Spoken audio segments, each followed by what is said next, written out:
Hi there. Here's another tutorial video. Well, not quite a tutorial, just a little walkthrough on a junk journal that I'm making. This is my very first junk journal. I'm making it for a friend. It was made out of an old book. I'll show you the types of books I use. Some old books that a friend gave me. So I'm actually making this for the friend who gave me the books. Tons of beautiful ephemera all in these books. So as a thank you for her giving me a whole set, I'm making her a book. So this image I actually cut out of one of the books she gave me. Got a little plate on here that I poked some holes through and put some brads on.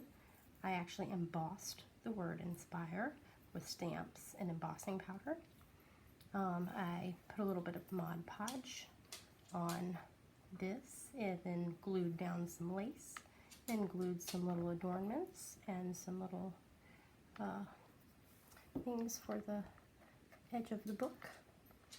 Alright, then on the back I used the same embossing powder, but to get this effect I used this texture paste.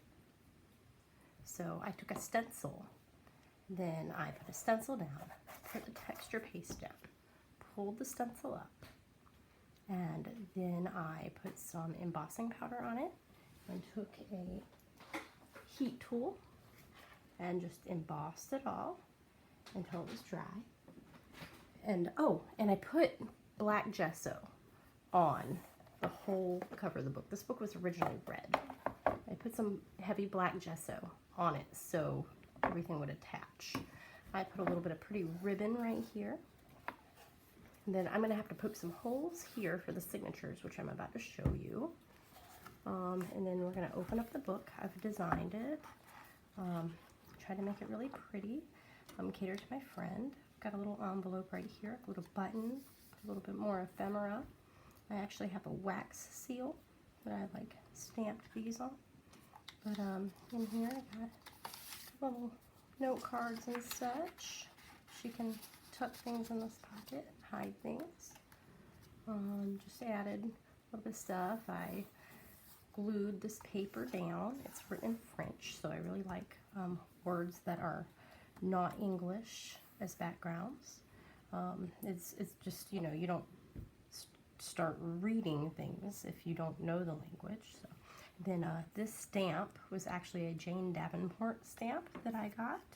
And then I don't know if you can see the sparkles in this at all, but I used gelatos, some metallic gelatos on the stamp, and used my Tim Holtz stamping platform to get that on there.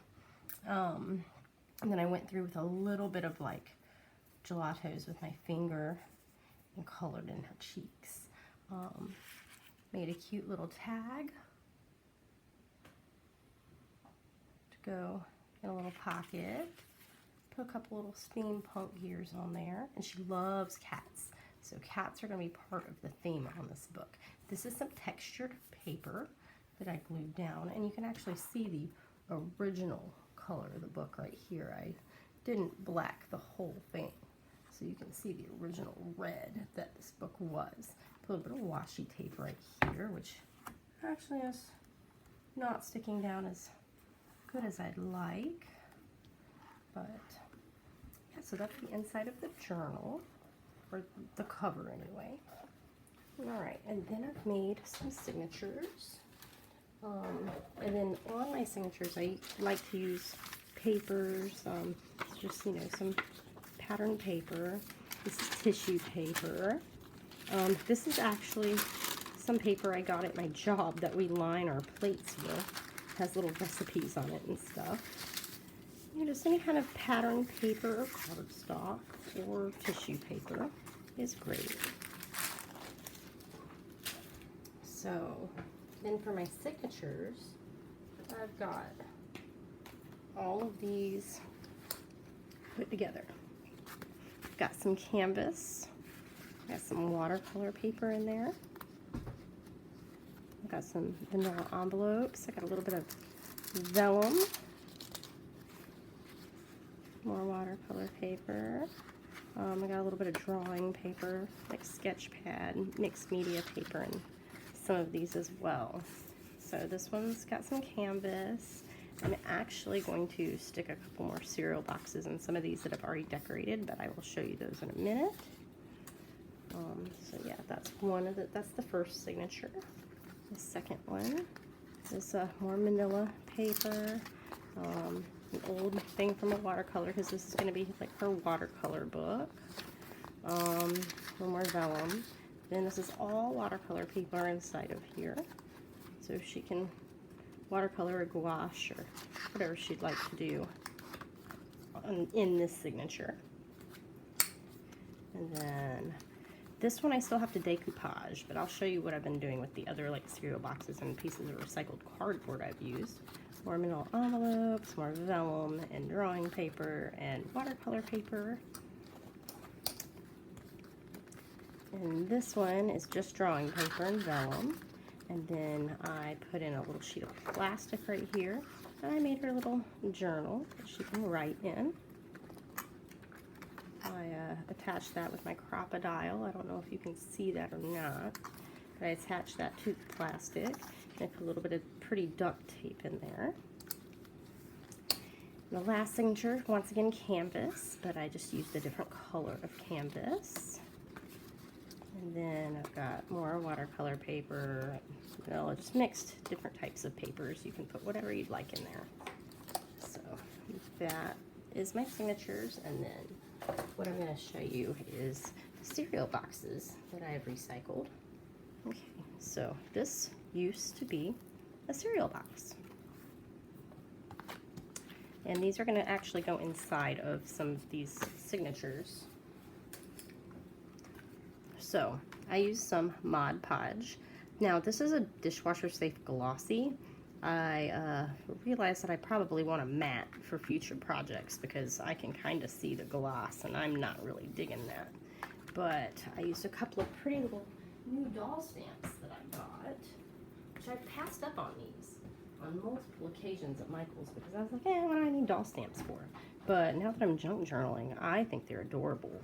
And I'm going to leave them blank so she can actually like color in with some like colored pencils or a little bit of watercolor pencils or whatever she'd like, and she can design this doll herself.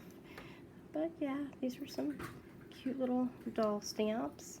I forget who they're by. I just got them yesterday, so I've seen them on multiple occasions and I just have not picked any up. But now that I'm using them, I really like them. Look how cute that is. And there's the back.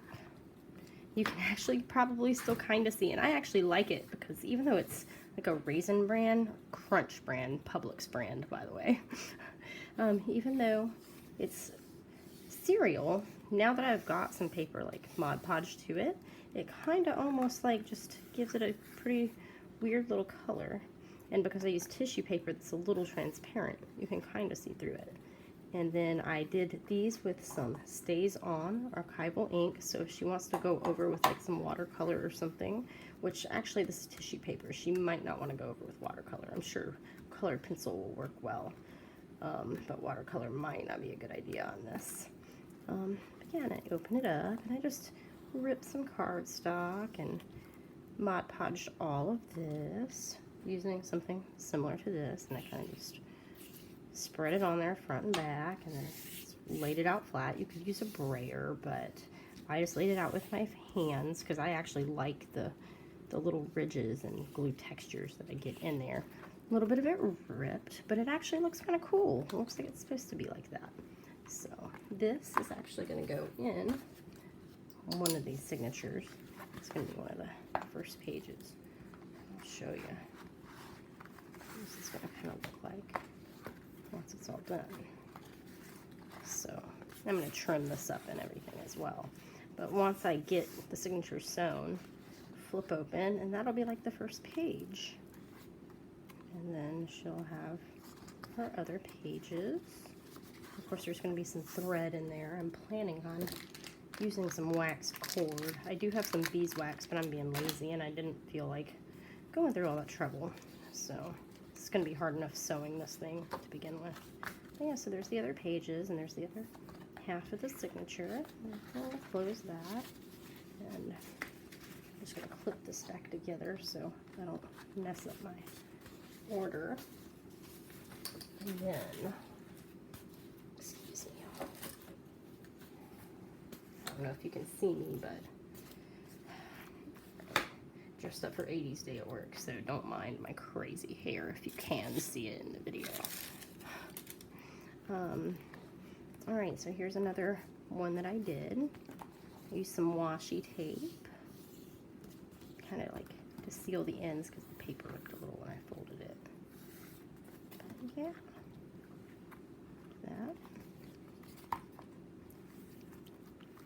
And it ripped a little right here too. I might have to cover that up with a little lace or ribbon or washi or something. But yeah, I'm pretty happy with it. Considering this is my very first junk journal and everything, I still have yet to sew anything in. And I want to stain a couple of these pages with some coffee or some Tattered Angels, distressed ink or whatever. But until then, that is, and this is what I'm going to use to learn how to bind the book. It's a really cool little book. All sorts of templates and ideas. But yeah, so we'll see how this goes.